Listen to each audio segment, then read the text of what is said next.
আকাশে মাহে রমজানের চাঁদ, কাল থেকে রোজা। করোনার মাঝেও লাগামহীন নিত্যপণ্যের দাম, বাজার নিয়ন্ত্রণে অভিযান চালাবে আইন শৃঙ্খলা বাহিনী। করোনায় দেশে আক্রান্তের রেকর্ড, 24 ঘন্টায় শনাক্ত 503, মৃত্যু আরো 4। প্রাণহানি থেমে নেই বিশ্বজুড়ে, যুক্তরাজ্যে মানবদেহের টিকার পরীক্ষা। উপসর্গ নিয়ে মৃত্যুর হিসেব নেই স্বাস্থ্য অধিদপ্তরে, হচ্ছে না পরীক্ষাও। কাল করোনা শনাক্তের কিট হস্তান্তর করবে গণস্বাস্থ্য কেন্দ্র। করোনায় খাদ্য সংকটে অনেকে ঝুঁকি নিয়েও বের হচ্ছেন বাইরে। মাঠে সক্রিয় সশস্ত্র বাহিনী, বসুন্ধরায় দৃশ্যমান আইসোলেশন সেন্টার। রাজধানী সহ দেশের বিভিন্ন স্থানে শিলাবৃষ্টি, বোরো ধানের ব্যাপক ক্ষতির আশঙ্কা। আগাম বন্যার পূর্বাভাসে দুশ্চিন্তায় কৃষক। রানা প্লাজা ট্র্যাজেডির 7ম বর্ষপূর্তি আজ, গুরুত্বহীন হয়ে পড়ছেন ক্ষতিগ্রস্তরা। শ্রমিকদের অধিকার আদায়ে বাকি অনেক পথ। জন্মদিনে করোনা জয়ের আহ্বান লিটল মাস্টারের। এবার মহামারীর প্রভাব পড়ল নারী ইউরোপিয়ান চ্যাম্পিয়নশিপেও, পেছানো হলো 1 বছর।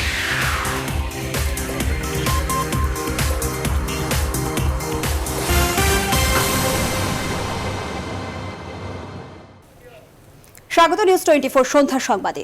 সঙ্গে আছি আমরা দুজন, আমি ফারনাজ জুই এবং আমি আফরিন আনোয়ার। দেখছিলেন শিরোনাম। ইলেক্ট্রোফরেটিক কোটিংকৃত মরিচারোধী ও বিদ্যুৎ সাশ্রয়ী Marquis pump. Marquis energy saving pump. করোনায় পর্যটন নগরগুলোয় কেবল নীরবতা, নিস্তব্ধতা কাটিয়ে সুদিনের আশায় সবাই।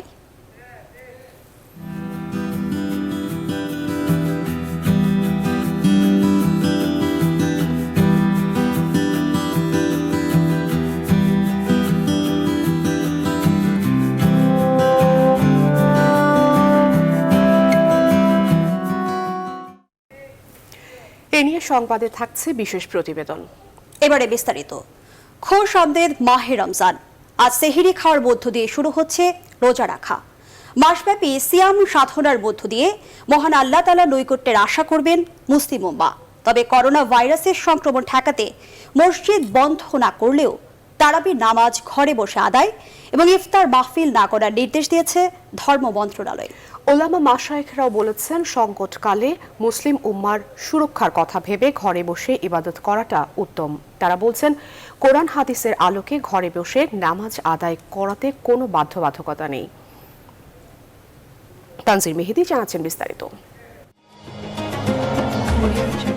এক বিষণ্ণ সময়ে এলো মুসলিম জাহানের বরকতময় ইবাদতের মাস মাহে রমজান।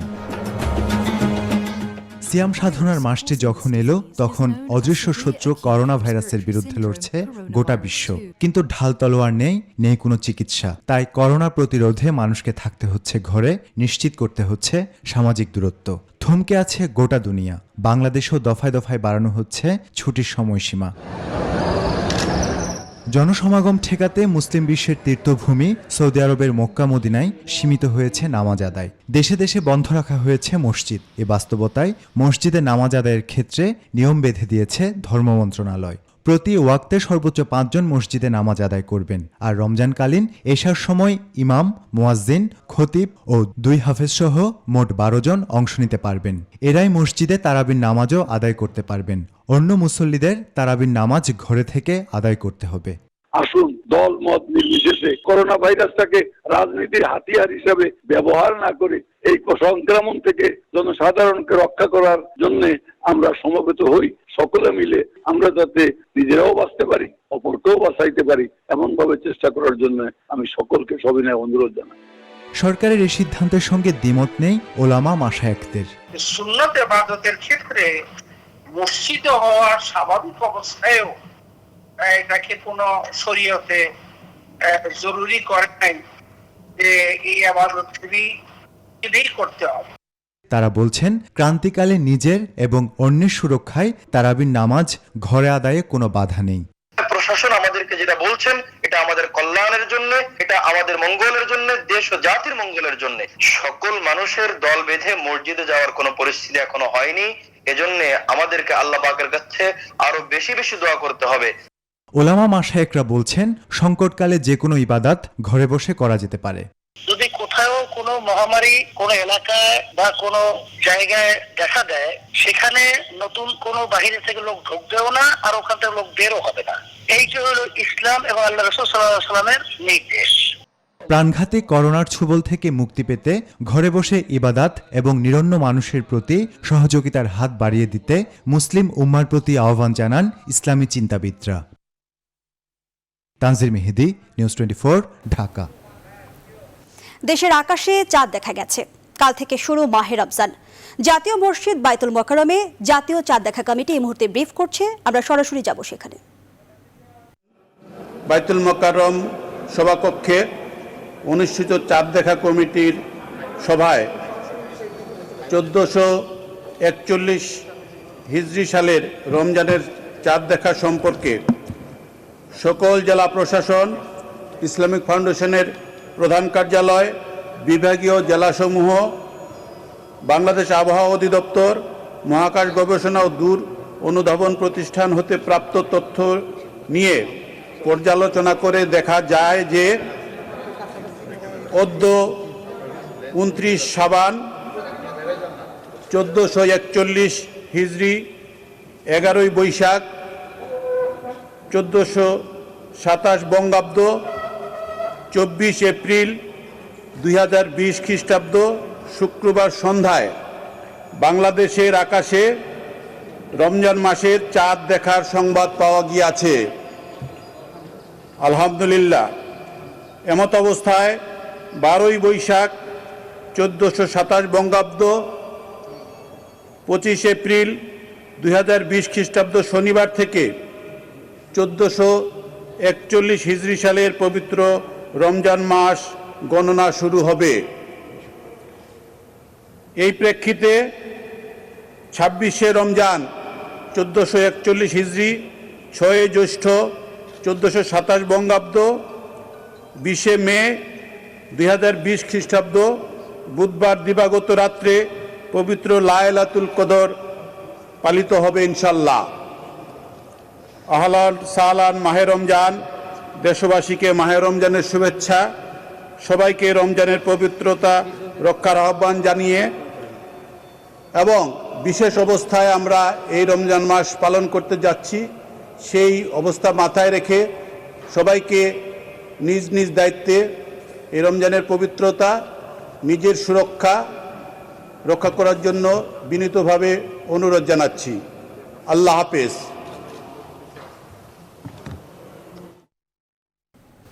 দর্শক, বাইতুল মোকাররমে ব্রিফ করছিলেন জাতীয় চাঁদ দেখা কমিটি। আমরা সরাসরি ছিলাম সেখানে।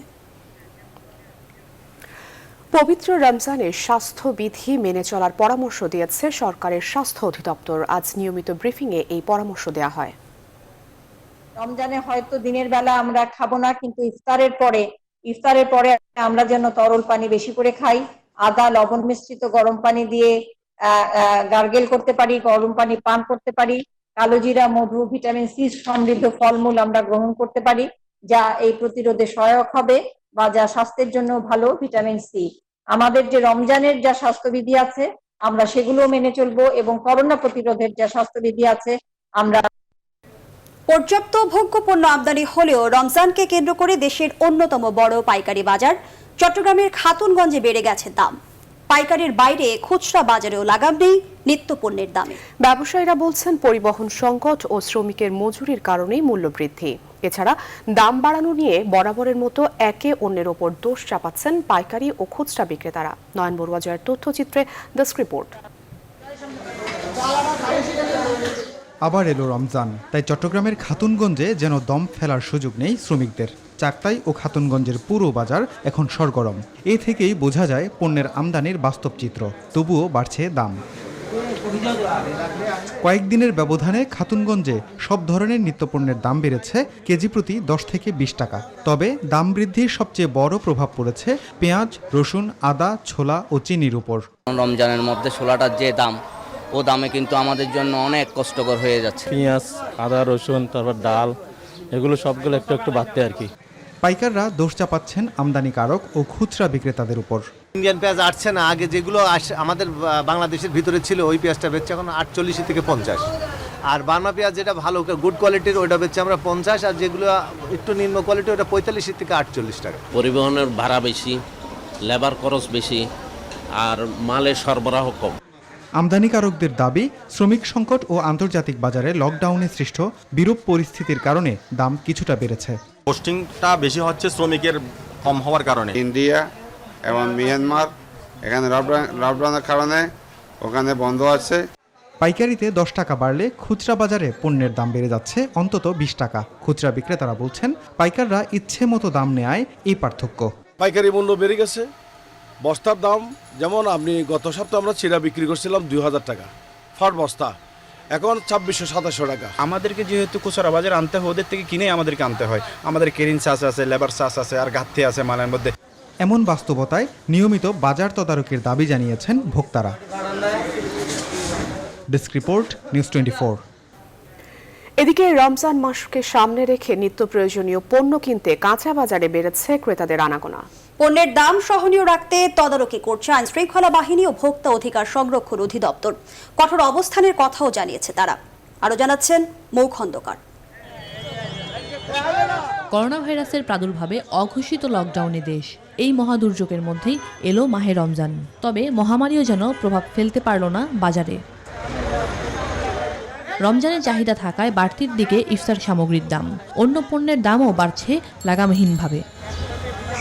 পণ্যের দাম সহনীয় রাখতে কঠোরভাবে বাজার নিয়ন্ত্রণের নির্দেশনা দিয়েছেন আইজিপি। পবিত্র রমজানে বাজার নিয়ন্ত্রণে কঠোরতা অবলম্বনের নির্দেশ দিয়েছেন ইন্সপেক্টর জেনারেল। যে কোনো মূল্যে দ্রব্যমূল্যের ঊর্ধ্বগতি নিয়ন্ত্রণে রাখতে হবে এবং কালোবাজারি রোধে প্রয়োজনীয় ব্যবস্থা গ্রহণ করতে হবে। আইন শৃঙ্খলা বাহিনীর পাশাপাশি বাজারে নিয়মিত মনিটরিং করছে ভোক্তা অধিকার সংরক্ষণ অধিদপ্তর। নিত্য প্রয়োজনীয় পণ্যের মূল্য যৌক্তিক, স্বাভাবিক এবং ভোক্তাগণের ক্রয় ক্ষমতার মধ্যে রাখার লক্ষ্যে জাতীয় ভোক্তা অধিকার সংরক্ষণ অধিদপ্তরের মহাপরিচালক মহোদয়ের নির্দেশে ঢাকা মহানগরীতে 6টি টিম সহ সকল জেলায় ইতিমধ্যে তদারকিমূলক কার্যক্রম শুরু হয়েছে। দ্রব্যমূল্য নিয়ন্ত্রণ নিয়ে ভোক্তা অধিকার সংগঠন ক্যাব মহাসচিবের পরামর্শ, বাজারে কঠোর নজরদারি বাড়াতে হবে রমজানের শুরুর দিন থেকেই। বাজারও আমরা দেখছি যে মজুদ আছে, অথচ দাম বাড়িয়ে দিচ্ছে। আজকে কিন্তু দাম বাড়ছে, আজকে প্রতি কেজিতে চালের দামও বাড়ছে এবং যে রমজানের যেসব পণ্যগুলি ব্যবহার করা হয় সেই পণ্যগুলির দামও বাড়ছে আজকে। আমরা মনে করি সরকারের নিবিড় মনিটরিং অবিলম্বে, মানে আগামীকাল থেকে এটা বাইরে দরকার।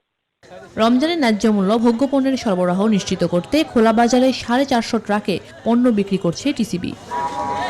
মৌ খন্দকার, নিউজ 24, ঢাকা। এবার স্যাভলন অ্যান্টিসেপটিক সোপের সৌজন্যে করোনা ভাইরাস প্রসঙ্গ।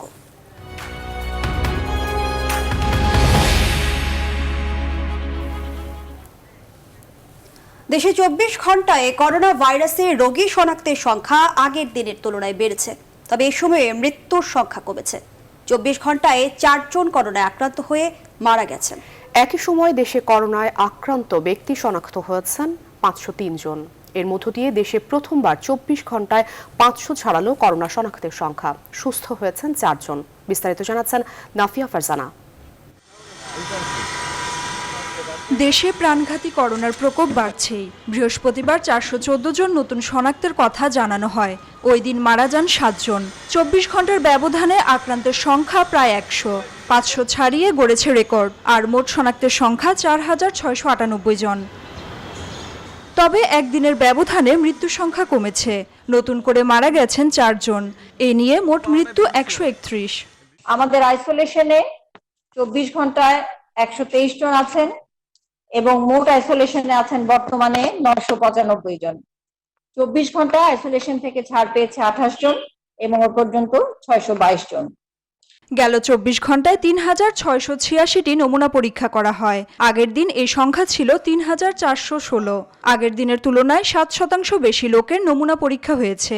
24 ঘন্টায় সুস্থ হয়েছেন 4 জন। এ নিয়ে মোট সুস্থ 112 জন। দেশের করোনা পরিস্থিতি বিবেচনায় পবিত্র মাহে রমজানে তারাবিহ নামাজ আদায়ের বিষয়ে ইসলামিক ফাউন্ডেশনের নির্দেশনা মেনে চলার অনুরোধ জানিয়েছেন আইইডিসিআর। ইমাম, মুয়াজ্জিন, খতিব, খাদিম ও 2 জন হাফেজ সহ সর্বোচ্চ 12 জন এশার এবং তারাবির নামাজ নামাজে অংশগ্রহণ করতে পারবেন। গেল ৮ মার্চ দেশে প্রথম করোনায় আক্রান্ত ব্যক্তি শনাক্তের ঘোষণা আসে, আর 18 মার্চ করোনা ভাইরাসে আক্রান্ত হয়ে প্রথম মৃত্যুর ঘটনা ঘটে। নাফিয়া ফারজানা, নিউজ 24। করোনার প্রাদুর্ভাবে বিশ্বজুড়ে এবার আক্রান্তের সংখ্যা 27 লাখ ছাড়ালো। এছাড়া গেল 24 ঘন্টায় নতুন করে 6,500-এর বেশি মানুষের মৃত্যু হয়েছে।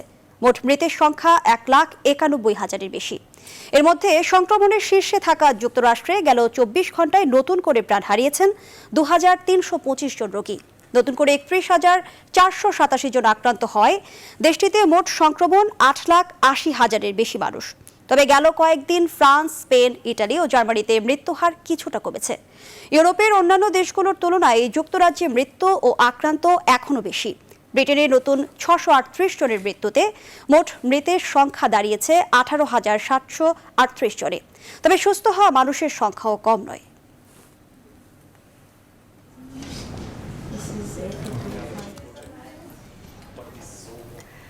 বহুল প্রতীক্ষার পর অবশেষে ব্রিটেনে শুরু হয়ে গেল মানবদেহে করোনা ভাইরাসের প্রথম টিকা প্রদান, যা ইউরোপের মধ্যেও প্রথম। বৃহস্পতিবার 2 জন স্বেচ্ছাসেবীর দেহে প্রয়োগ করা হয়েছে এই ভ্যাকসিন। চলতি মাসের শেষেই ভ্যাকসিন পরীক্ষা শুরু করবে জার্মানিও। তবে কোভিড-19 নিরাময় জানতে বিশ্বের কয়েক মাস লেগে যেতে পারে বলে মন্তব্য করেছে বিশ্ব স্বাস্থ্য সংস্থা। নিবিড় আমিনের ডেস্ক রিপোর্ট। অবশেষে করোনার ভ্যাকসিন মানবদেহে পরীক্ষামূলক প্রয়োগ শুরু করল ব্রিটেন। অক্সফোর্ড বিশ্ববিদ্যালয়ের গবেষকদের তৈরি টিকাটি বৃহস্পতিবার প্রয়োগ করা হয় 2 জন স্বেচ্ছাসেবীর শরীরে। প্রথম ধাপে প্রায় 800-র বেশি স্বেচ্ছাসেবীর দেহে এটি প্রয়োগ করা হবে, যাদের অর্ধেক গ্রহণ করবেন করোনার ভ্যাকসিন, বাকিরা নেবেন মেনিনজাইটিস থেকে সুরক্ষার কন্ট্রোল ভ্যাকসিন। প্রথম ভ্যাকসিন গ্রহণকারী 2 জনের একজন ছিলেন এলিসা গ্রানাটো। তিনি বলেন, নিজে একজন বিজ্ঞানী হওয়ায় বৈজ্ঞানিক এই প্রক্রিয়াকে সহায়তা করতে চেয়েছেন। এই গবেষণার নেতৃত্ব দিচ্ছেন জেনার ইনস্টিটিউটের বিজ্ঞানী সারাহ গিলবার্ট। এদিকে ইতালির ভেনেতো ও রোমাগনা অঞ্চলের পর এবার বৃহস্পতিবার করোনা অ্যান্টিবডি পরীক্ষার একটি কর্মসূচি শুরু করেছে দেশটির লোম্বার্দি অঞ্চল। এছাড়া আগস্টে মানবদেহে করোনা টিকা প্রয়োগের জন্য অনুমোদন চেয়েছেন সুইজারল্যান্ডের বার্নস হসপিটালের রোগ প্রতিরোধ বিভাগের প্রধান মার্টিন বাকম্যান। আর চলতি মাসের শেষেই সরাসরি মানবদেহে ভ্যাকসিন পরীক্ষা শুরু করবে জার্মানি। তবে এখনও করোনার সঠিক প্রতিষেধক সম্পর্কে জানতে কয়েক সপ্তাহ থেকে কয়েক মাস লেগে যেতে পারে বলে জানিয়েছে বিশ্ব স্বাস্থ্য সংস্থা। এছাড়া সম্প্রতি একটি খসড়া প্রতিবেদনে এনকপ চিকিৎসায় রেমডেসিভির ওষুধটির ব্যর্থতার খবর WHO জানালে নথিটি সঠিকভাবে তুলে ধরা হয়নি বলে দাবি করছে রেমডেসিভিরের উৎপাদনকারী মার্কিন কোম্পানি জিলিয়েড সায়েন্সেস। নিবিড় আমিন, নিউজ 24। এবার হেক্সেল হ্যান্ড স্যানিটাইজারের সৌজন্যে করোনা ভাইরাস পরিস্থিতির আরও খবর।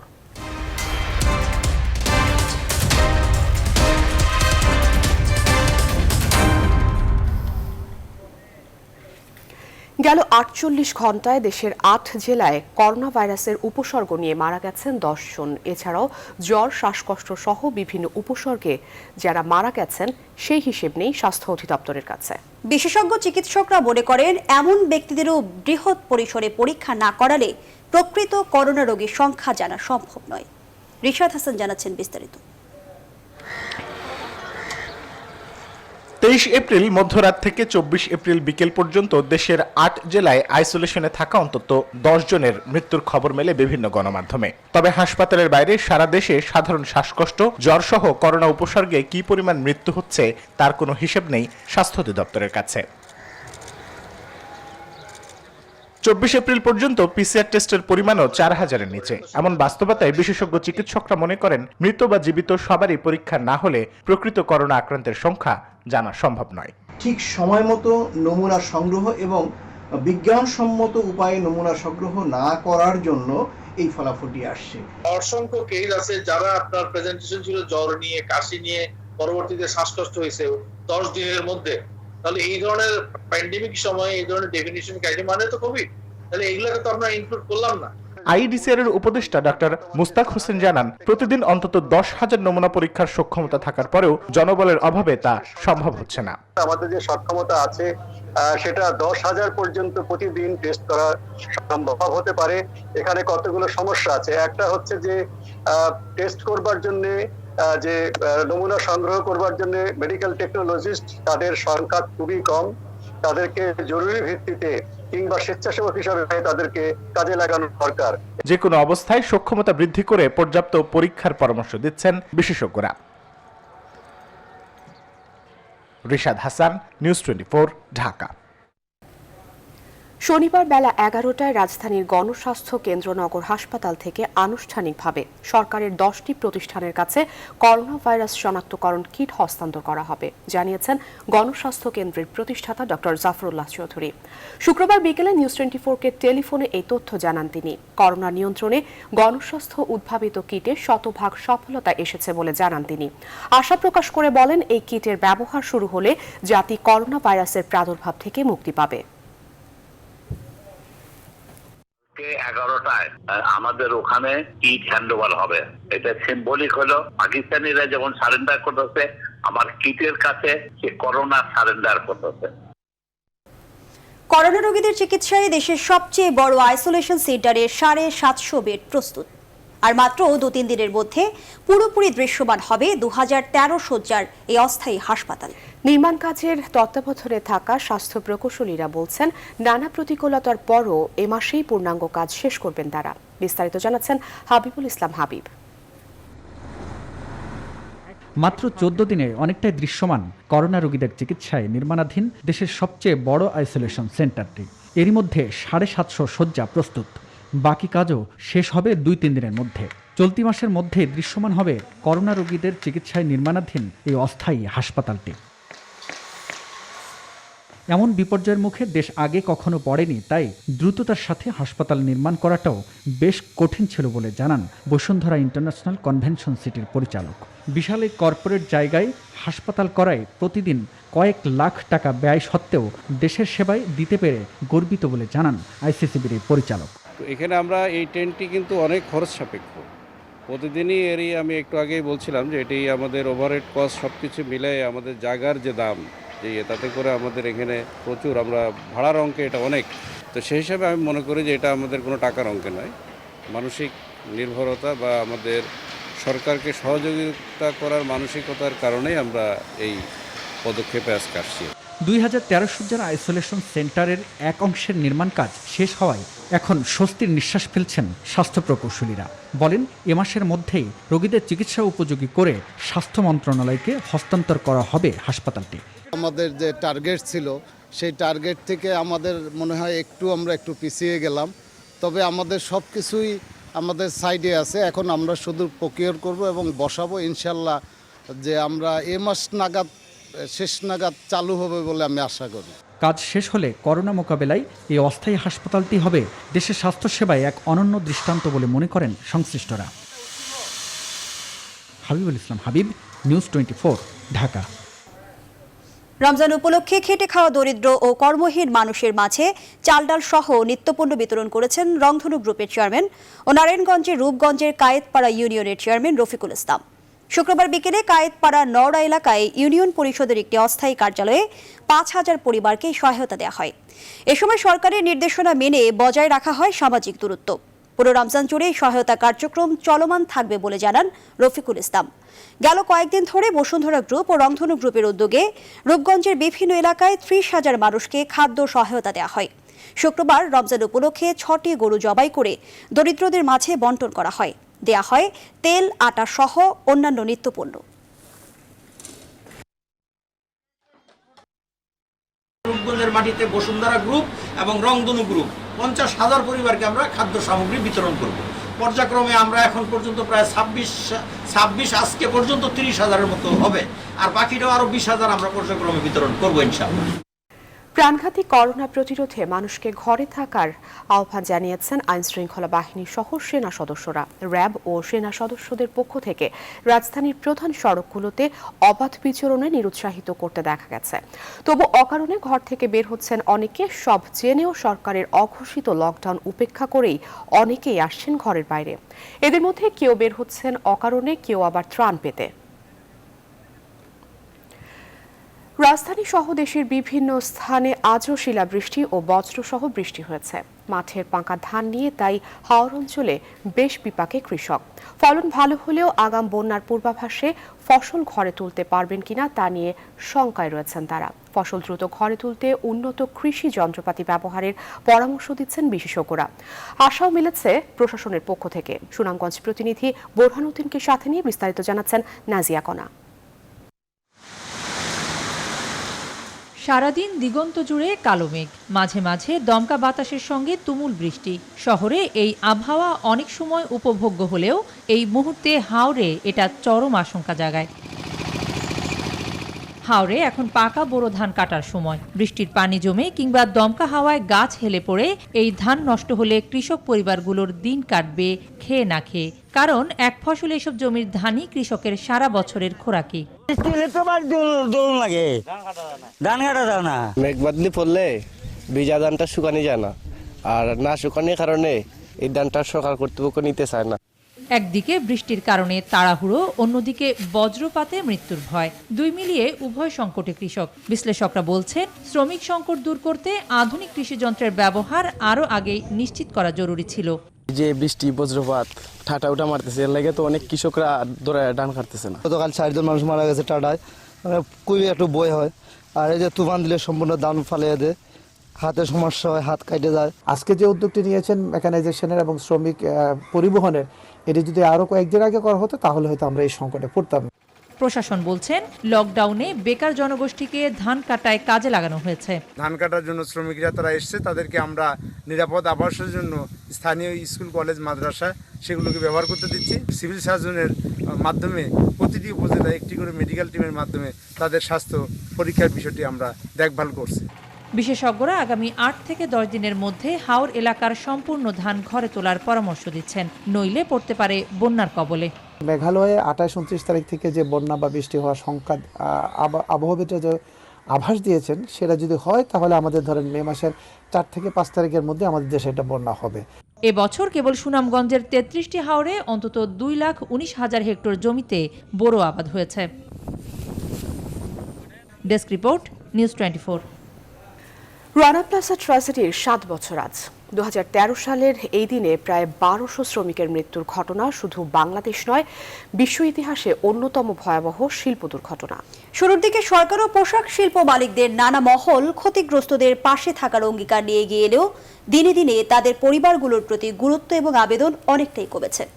14টি মামলা হলেও দীর্ঘ 7 বছরেও কোনোটি আলোর মুখ দেখেনি।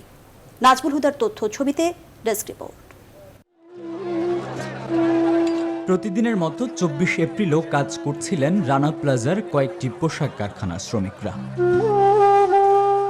হঠাৎ করেই বিকট শব্দ, মুহূর্তের মধ্যে 5টি কারখানা ও কয়েক হাজার শ্রমিক নিয়ে ধসে পড়ে ভবনটি। ধ্বংসস্তূপের নিচে চাপা পড়ে প্রাণ হারান 1134 জন শ্রমিক। পরে উদ্ধার করা হয় আহত আরও প্রায় 2500 জনকে। মৃত্যুকূপ থেকে ফিরে আসা হাজারো শ্রমিকদের মধ্যে কেউ কেউ আহাজারি আর্তনাদ ভুলে স্বাভাবিক জীবনে ফিরেছেন, আর যারা শারীরিক সক্ষমতা হারিয়েছেন তাদের জীবন অনেকটা নিভে যাওয়া প্রদীপের মতোই অন্ধকারে বিলীন। 24 এপ্রিল 2013 সালে এই দুর্ঘটনায় আমার হাত আমি হারিয়েছি। আমার লাগের জন মারা গেছে, আমার কে আল্লাহ পাকে কেমনে রাখছে আমি কইতে পারি না। আজকে আমি কর্ম হারাইছি, 7 বছর হলো। কারণ আমরা বিচার চাই এবং আমাদের সঠিক ক্ষতিপূরণটা আমরা চাই। গরিব না খায় দুঃখে দুঃখে মরতেছে। এ ঘটনায় বেশ কয়েকটি মামলা হলেও সেগুলো আলোর মুখ দেখেনি। মামলা দুটি এখন আদালতের বিচারাধীন রয়েছে। আদালতে এই মামলার সাক্ষ্য গ্রহণ চলছে। আমি বিশ্বাস করি এই মামলার সাথে যারা জড়িত অবশ্যই তারা যথোপযুক্ত তারা শাস্তি পাবে। এ নিয়ে ক্ষোভ প্রকাশ করেছেন শ্রমিক নেতারাও। শ্রমিক সংগঠনগুলোর অভিযোগ, মালিকপক্ষের গড়িমসি এবং সমন্বয়হীনতার কারণে কারখানাগুলোতে এখনও পর্যাপ্ত নিরাপত্তা ও উপযুক্ত কাজের পরিবেশ তৈরি হয়নি। এছাড়া ক্ষতিগ্রস্ত অনেক শ্রমিকই পাননি প্রতিশ্রুতি সহায়তার কানাকড়িও। প্রকৃতপক্ষে ক্ষতিপূরণ দেওয়া হয় নাই, আহত শ্রমিকদের কোনো চিকিৎসা ব্যবস্থা দেওয়া হয় নাই। যারা জখম প্রাপ্ত হয়েছিল তাদের অনেকেরই ভবিষ্যতে যে পুনর্বাসন এবং তাদের যে পরিবর্তিত পরিস্থিতিতে তাদের আরো চিকিৎসা প্রয়োজন, সেটা অনেকাংশে স্তীমিত হয়ে গেছে। মালিকরা সকলেই মুক্ত তাহলে আমি বলবো যে এটা আসলেই আমাদের শ্রমিকদের জীবনের সাথে পরিহাস করেছে।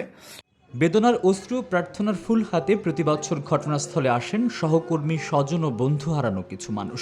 তবে এবছর করোনা ভাইরাসের কারণে শ্রমিক সংগঠনগুলোর সকল কর্মসূচি স্থগিত করা হয়েছে। Desk report, news 24। জীবনের ৪৮তম বসন্তে পদার্পণ করলেন শচীন টেন্ডুলকার। করোনাকালে দূর থেকেই সতীর্থ আর ভক্তদের ভালোবাসায় সিক্ত বিশ্ব ক্রিকেটের জীবন্ত কিংবদন্তি। পুরো দুনিয়ার ক্রান্তিকালে ভারতের সাবেক ব্যাটসম্যান বলেন, মনোবল হারালে চলবে না, করোনা জয়ে লড়াই করতে হবে একসঙ্গে।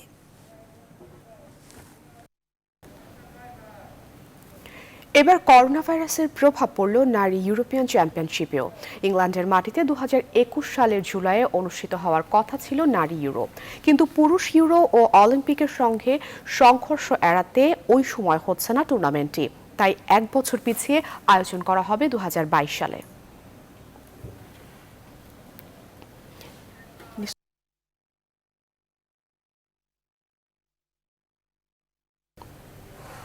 করোনা ভাইরাসের কারণে স্তব্ধ গোটা বিশ্ব।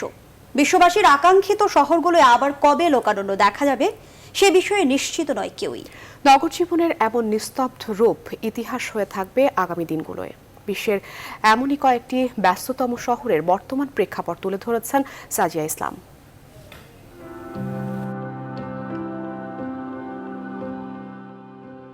চিরচেনা লন্ডনের রাতের এই চিত্র দেখে যে কেউ থমকে যাবেন। পুরো অচেনা এক নগরীতে রূপ নিয়েছে বিশ্বের দ্বিতীয় ব্যস্ততম রাজধানী। রাজপথ, হোটেল, রেস্তোরাঁ, শপিং মল সবখানেই শূন্যতা। মনে হতে পারে ঘুমন্ত কোনো নগরী। করোনা ভাইরাসের প্রাদুর্ভাবে সবচেয়ে বেশি ক্ষতিগ্রস্ত দেশের তালিকায় যুক্তরাজ্য আছে প্রথম সারির দিকে।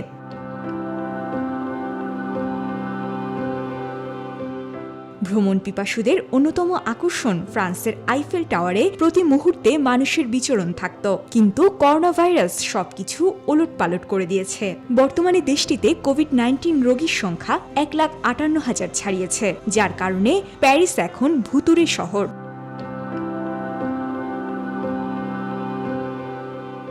চারিদিকে নীরবতা আর মৃত্যুর হাতছানি। ইতালির পর্যটন শহর রোমেও একই চিত্র। নান্দনিক সৌন্দর্য আর ঐতিহাসিক সব নিদর্শনের সাক্ষী হতে নিয়মিত হাজার হাজার দর্শনার্থী হাজির হলেও করোনার জেরে শহরটি এখন জনশূন্য।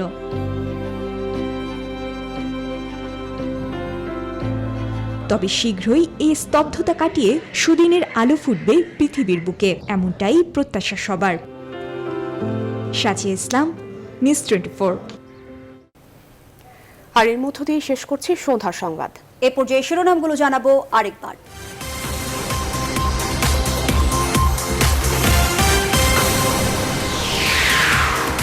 আকাশে মাহে রমজানের চাঁদ, কাল থেকে রোজা। করোনার মাঝে লাগামহীন নিত্যপণ্যের দাম, বাজার নিয়ন্ত্রণে অভিযান চালাবে আইনশৃঙ্খলা বাহিনী। করোনায় দেশে আক্রান্তের রেকর্ড, 24 ঘন্টায় শনাক্ত 503, মৃত্যু আরো 4। প্রাণহানি থেমে নেই বিশ্বজুড়ে, যুক্তরাজ্যে মানবদেহে টিকার পরীক্ষা। উপসর্গ নিয়ে মৃত্যুর হিসেব নেই স্বাস্থ্য অধিদপ্তরে, হচ্ছে না পরীক্ষাও। কাল করোনা শনাক্তের কিট হস্তান্তর করবে গণস্বাস্থ্য কেন্দ্র। করোনায় খাদ্য সংকটে অনেকে ঝুঁকি নিয়েও বের হচ্ছেন বাইরে। মাঠে সক্রিয় সশস্ত্র বাহিনী, বসুন্ধরায় দৃশ্যমান আইসোলেশন সেন্টার। রাজধানী সহ দেশের বিভিন্ন স্থানে শিলাবৃষ্টি, বোরো ধানের ব্যাপক ক্ষতির আশঙ্কা, আগাম বন্যার পূর্বাভাসে দুশ্চিন্তায় কৃষক। রানা প্লাজা ট্র্যাজেডির 7ম বর্ষপূর্তি আজ, গুরুত্বহীন হয়ে পড়ছেন ক্ষতিগ্রস্তরা। শ্রমিকদের অধিকার আদায়ে বাকি অনেক পথ। জন্মদিনে করোনা জয়ের আহ্বান লিটল মাস্টারের। এবার মহামারীর প্রভাব পড়ল নারী ইউরোপিয়ান চ্যাম্পিয়নশিপেও, পেছানো হলো 1 বছর। দর্শক, এই ছিল সন্ধ্যার সংবাদ আয়োজন। এতক্ষণ সাথে থাকার জন্য ধন্যবাদ সবাইকে।